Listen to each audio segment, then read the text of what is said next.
दोस्तों, आज मैं आपको सुनाने जा रहा हूँ मर्यादा पुरुषोत्तम श्री रामचंद्र जी का माता शबरी पर किया गया उपकार।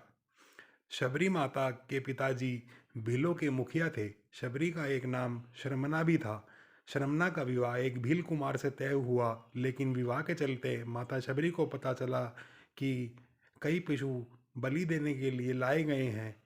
तो उन्हें यह सुनकर बड़ा ही दुख हुआ। ये कैसी परंपरा है, ना जाने कितने बेजुबान और निर्दोष पशुओं की बलि दी जाएगी। इस कारण से शबरी विवाह से एक दिन पहले भाग गई और दंडकारण्य वन में पहुंच गई।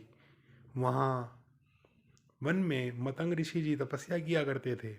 माता शबरी उनके आश्रम की देखभाल करना चाहती थी, पर भील जाति होने के कारण उनके आश्रम में आने पर उनका प्रतिबंध था। फिर भी माता शबरी सुबह सुबह ऋषि मुनियों के उठने से पहले ही उनके आश्रम से लेकर नदी तक का रास्ता साफ कर देती, कांटे आदि चुनकर हटा देती और रास्ते में से साफ बालू बिछा देती।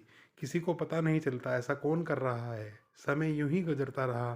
फिर एक दिन मतंग ऋषि जी देख लेते हैं कि ये सब माता शबरी कर रही है, और वो उनसे बड़े ही खुश होते हैं और अपने आश्रम में शरण दे देते हैं। मतंग ऋषि जी का जब आखिरी समय था, तो उन्होंने माता शबरी से कहा कि वह आश्रम में ही रहें और प्रभु श्री रामचंद्र जी के आने की प्रतीक्षा करें। वे तुमसे मिलने जरूर आएंगे। मतंग ऋषि जी के गुजरने के बाद माता शबरी का समय भगवान श्री राम की प्रतीक्षा में बीतने लगा। वे अपना आश्रम बिल्कुल साफ सुथरा रखती थी और प्रभु श्री राम जी के आने की प्रतीक्षा करती थी, और उनके लिए मीठे बेर तोड़ कर लाती थी, और बेर मीठे हैं या नहीं ये चक चक कर उनको तोड़ती थी। और ऐसा करते कई साल बीत चुके थे। एक दिन माता शबरी को पता चलता है कि दो सुंदर युवक वन में उन्हें ढूंढ रहे हैं। वो समझ जाती हैं उनके प्रभु श्री राम आ गए हैं। उस समय तक वे काफ़ी वृद्ध हो चुकी थी, लेकिन प्रभु के आने की बात सुनकर वृद्ध शरीर में भी मानो एकदम जान आ गई थी। और वो प्रभु श्री राम के पास पहुंचती हैं और उन्हें अपने आश्रम में लेकर आती हैं। उन्हें उनके पैर धोती हैं, फिर उनको बिठाती हैं और फिर उन प्रभु के लिए लाए गए मीठे बेर प्रभु को खिलाती हैं। पर प्रभु भी वे बेर बड़े प्रेम से खाते हैं।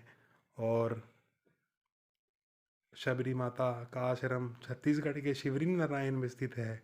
रामायण में ये उल्लेख भी है कि माता शबरी के देह त्यागने के बाद श्री राम जी ने और लक्ष्मण जी ने ही उनका अंतिम संस्कार किया था, और फिर वे पंपा सरोवर की ओर निकल पड़े। ऐसे महान है हमारे मर्यादा पुरुषोत्तम श्री राम प्रभु जी। एक बार कमेंट में ज़रूर लिखिएगा, जय श्री राम। कहानी अच्छी लगी हो दोस्तों तो लाइक कीजिए, शेयर कीजिए, कमेंट करें and subscribe to my YouTube channel दोस्तों। Thank you. जय श्री राम।